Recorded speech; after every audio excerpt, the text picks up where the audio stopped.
बिस्मिल्लाहिर्रहमानिर्रहीम। Welcome to royal garrison academy.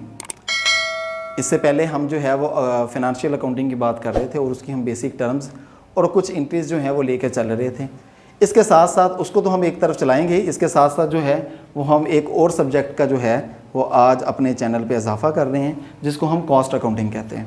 Cost accounting basically managerial accounting की एक शाख है और इससे हम मैन्युफैक्चरिंग इंडस्ट्री को जो है वो डील करते हैं।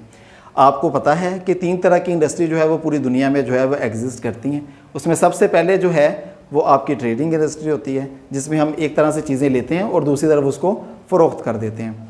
दूसरी इंडस्ट्री जो है जिसको हम सर्विस इंडस्ट्री कहते हैं, उस इंडस्ट्री को भी हम एज ए अपनी सर्विसेज या किसी भी तरह की सर्विसेज प्रोवाइड करके हम उसको डील कर लेते हैं। इन दोनों इंडस्ट्री को कॉस्ट अकाउंटिंग की ज़रूरत नहीं पड़ती है, लेकिन एक हद तक पड़ती है, लेकिन इससे ज़्यादा इसकी अकाउंटिंग की ज़रूरत इसको नहीं पड़ती, क्योंकि कॉस्ट अकाउंटिंग उस वक्त इस्तेमाल होगी जब हम किसी चीज़ की बेसिक कॉस्ट तक पहुंचने के लिए तकोदो करते हैं।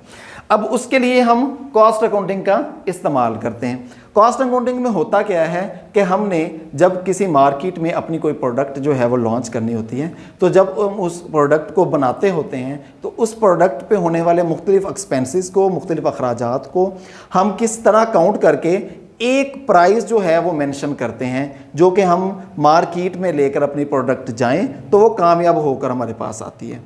ठीक है, उसके लिए कॉस्ट का बेसिकली बहुत ज़्यादा रूल जो है वो रहता है। कॉस्ट अकाउंटिंग में सबसे पहले हम इसकी डेफिनेशन देख लेते हैं। कॉस्ट अकाउंटिंग होती क्या है? Cost accounting is the form of managerial accounting. Managerial accounting जिसमें हम मैनेज करते हैं अपने बिजनेस की एक्टिविटीज़ को। डैट एम्स, जिसका मकसद होता है तो capture a company total cost of production, जिसका ये मकसद होता है कि हम कंपनी की जो प्रोडक्शन की कॉस्ट होती है पर यूनिट कॉस्ट भी और ओवरऑल कॉस्ट भी कैलकुलेट करते हैं। इसके अंदर मुख्तलिफ तरीके हैं जो कि हम आगे जाके आपको पढ़ाएंगे।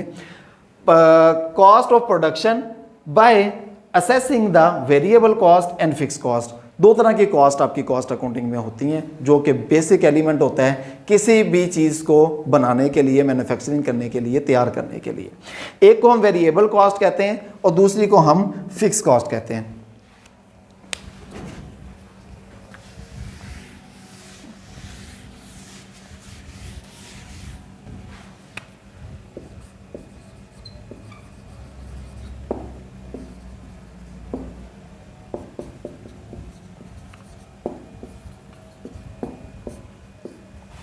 जैसे ही हम अकाउंटिंग शुरू करते हैं, सबसे पहले हमें उसकी कॉस्ट का अंदाज़ा होना चाहिए। इसके अलावा भी इसकी बहुत सारी इकसाम हैं जो कि कॉस्ट के अंदर हम पढ़ेंगे आगे जाके, लेकिन सबसे पहले हम इन 2 कॉस्ट का जो मुआवजा करना है वो आपको समझाना लाजमी है। Variable cost, variable cost, very का मतलब होता है तब्दील होना, वक्त के साथ साथ तब्दील होना या इस्तेमाल के साथ साथ तब्दील होना। वेरिएबल होता है ऐसी कॉस्ट जो कि हम वक्त के साथ साथ तब्दील कर सकते हैं या हो जाती है। फ़र्ज़ करें एक कमरा जो है या एक फैक्ट्री जो है वो हम रेंट पे लेते हैं, तो उसका रेंट जो है वो तो फिक्स रहेगा, लेकिन अगर उसके अंदर हम जो है मशीनें लगाते हैं 50, उन मशीनों का जो है वो हमारे पास 50 चलती हैं 24 घंटे और उसका हमारे पास फ़र्ज़ करें हमारे पास 50,000 या 1 लाख जो है वो बिल आता है। लेकिन जैसे ही हम उसके अंदर 50 मशीनों का इजाफा कर दें और 100 मशीनें हो जाएं, तो उसका बिल जो है, और वो 24 घंटे चले भी, तो उसका बिल जो है वो ऑटोमेटिकली 50,000 से 1 लाख रुपए पे चला जाएगा। सो वेरिएबल कॉस्ट, जैसे ही हम उसके अंदर चीज़ का इजाफा करते हैं तो वेरिएबल कॉस्ट में इजाफा हो जाता है। अब अगर उसमें से हम 80 मशीनें निकाल दें तो बकाया हमारे पास 20 मशीनें बचेंगी। अगर वो 24 घंटे चलती हैं तो वो उसी तरह कॉस्ट उसकी 20,000 रुपये एनर्जी की रह जाएगी। लेकिन उस फैक्ट्री का जो रेंट है वो हमारा फिक्स रहेगा। वो अगर हम 2 लाख 2.5 लाख जितना भी उसका रेंट दे रहे हैं या जितना भी उसका रेंट हम तय कर लेते हैं, वो फिक्स का फिक्स रहेगा। ये दोनों कॉस्ट, ये क्या कॉस्ट होती है? वेरिएबल कॉस्ट ऐसी कॉस्ट होती है जो वक्त के साथ साथ तब्दील होती रहती है, जबकि फिक्स कॉस्ट ऐसी कॉस्ट होती है जो वक्त के साथ तब्दील नहीं होती। ये हमारा ओवर द प्रोडक्शन कह लें, ओवर द पीरियड कहते हैं, सेम रहती है। अगर हम सैलरी पे एक पर्सन को हायर करते हैं, फ़र्ज़ करें एक शख्स को हम सैलरी पर एज ए फोरमैन या एज ए मैनेजर या एज ए अकाउंटेंट हायर कर लेते हैं, तो अगर वो आए महीने के 30 दिन या ना आए, हम उन्हें उसकी सैलरी जो है वो अदा करनी है, ये हमारी फिक्स कॉस्ट में आएगी। लेकिन अगर हम डेली वेजेस पे कोई बंदा हायर करते हैं और उससे 10 दिन काम करवाते हैं और बाकी 20 दिन महीने के उससे काम नहीं करवाते, तो वो हमारी जो कॉस्ट होगी वो वेरिएबल कॉस्ट होगी। सो वेजेस जितनी भी होंगी वो हमारी वेरिएबल में आएंगी और सैलरी जितनी भी होगी वो हमारी फिक्स कॉस्ट में आएंगी। इसी तरह हम जब कोई भी चीज़ की प्रोडक्शन करते हैं तो जैसे जैसे हम उसकी प्रोडक्शन करते जाते हैं उस चीज़ के ऊपर कुछ फिक्स और कुछ वेरिएबल कॉस्ट जो हैं वो असरअंदाज होती रहती हैं। हम वेरिएबल कॉस्ट में कमी या पेशी करके अपनी चीज़ की प्राइस को कम या ज़्यादा कर सकते हैं, लेकिन फिक्स कॉस्ट की हम कभी भी तब्दीली नहीं कर सकते, क्योंकि फिक्स कॉस्ट ऐसी कॉस्ट होती है जिसके लगने के बगैर किसी भी चीज़ का बनना जो है वो नामुमकिन होता है।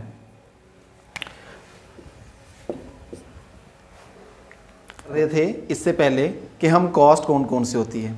अब एक मैन्युफैक्चरिंग इंडस्ट्री में आपको बताया कॉस्ट अकाउंटिंग डायरेक्टली हिट करती है मैन्युफैक्चरिंग इंडस्ट्री को। एक मैन्युफैक्चरिंग इंडस्ट्री में मुख्तलिफ तरह की कॉस्ट जो हैं वो असरअंदाज होती हैं आपकी किसी भी प्रोडक्ट के ऊपर, लेकिन सबसे अहम जो कॉस्ट होती हैं जिनके बगैर किसी भी चीज़ को बनाना मुश्किल या कह लें नामुमकिन होता है, उनको हम यहाँ पे पहले डिस्कस करते हैं। उनमें हम फैक्ट्री कॉस्ट में सबसे पहले 2 चीज़ें मुतय्यन करते हैं। वैसे 3 चीज़ें होती हैं। सबसे पहले हम उसको एक चीज़ को कहते हैं मटीरियल,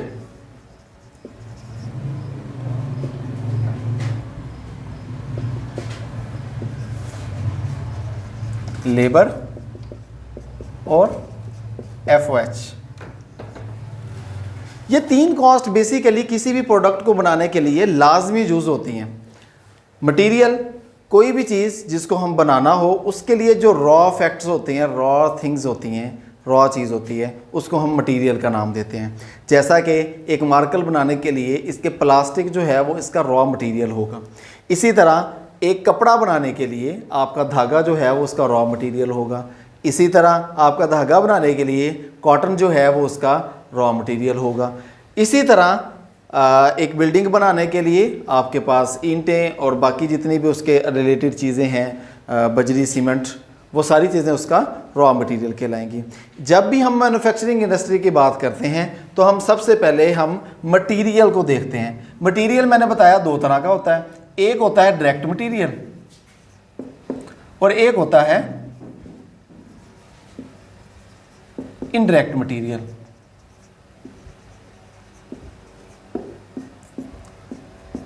डायरेक्ट मटेरियल ऐसा मटेरियल होता है जिसके लगे बगैर आपकी बेसिक प्रोडक्ट का बनना नामुमकिन हो।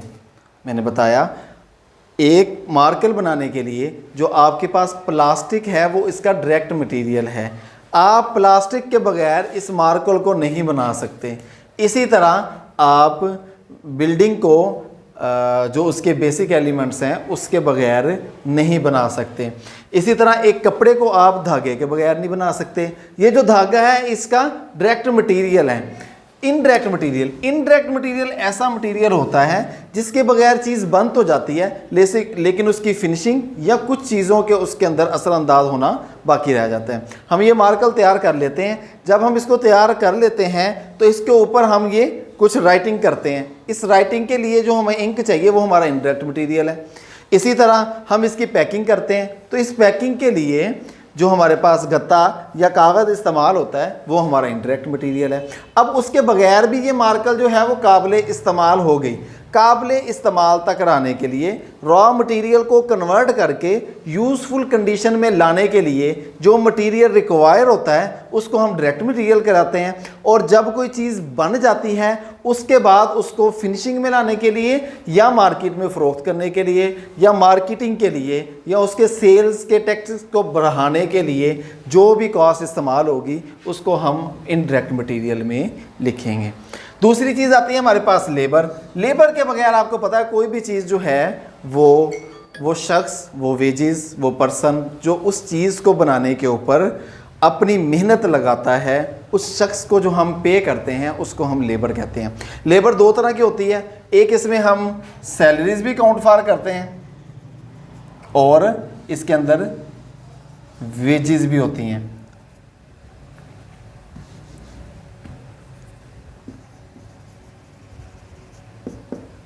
सैलरी और वेजेस।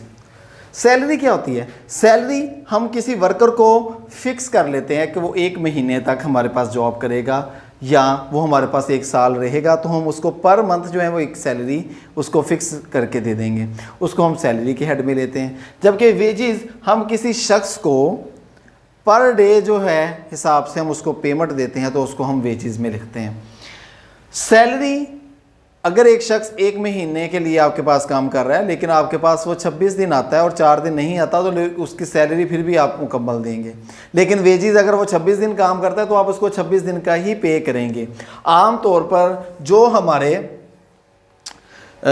छोटी प्रोडक्ट होती है या कोई ऐसी चीज़ जो हम बनाते हैं जिसको कुछ टाइम के लिए बनने के बाद उसका टाइम ड्यूरेशन बदल जाता है, तो उसके लिए हम जो है वो शख्स जो है वो वेजेस पे हायर करते हैं, सैलरी पे नहीं करते। चीनी, शुगर जो है उसको जब हम तैयार करते हैं तो उसके लिए जो हमारी इंडस्ट्री होती है वो साल के मिनिमम 4 से 5 मंथ चलती है, तो उसके लिए हम जो वर्कर हायर करते हैं वो वेजेस पे करते हैं, वो सैलरी पे नहीं करते। सही। अगर हमारे पास मैन्युफैक्चरिंग इंडस्ट्री ऐसी है जो कि एक सेशनल चलती है, एक सीज़न चलती है, उसके बाद वो बंद हो जाती है, तो उसके अंदर जो वेजेस लगेगी वो हम डायरेक्ट लेबर में कॉस्ट करेंगे। जबकि ऐसी तमाम इंडस्ट्री जो कि परमानेंट चीज़ें बनाती है लेकिन उसके अंदर हम कुछ लोग लगते हैं जो कुछ टाइम के लिए रखते हैं और उसके बाद उसको स्किप कर दिया जाता है अपनी कैपेसिटी बढ़ाने के लिए, तो वो जो वेजेस होगी उनको हम इनडायरेक्ट वेजेस का नाम देते हैं या इनडायरेक्ट लेबर का नाम देते हैं।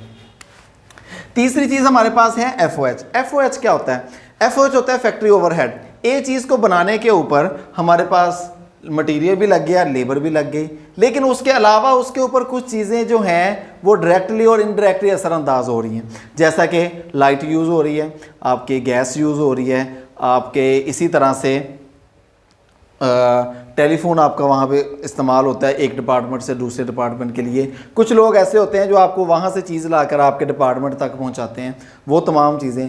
इवन कोई भी ऐसा एक्सपेंस जो फैक्ट्री के अंदर मैन्युफैक्चरिंग होते हुए लगाया जाए, वो तमाम का तमाम एक्सपेंस जो है वो हम फैक्ट्री ओवरहेड में ले लेते हैं और उसको हम फैक्ट्री ओवरहेड कॉस्ट में डाल देते हैं।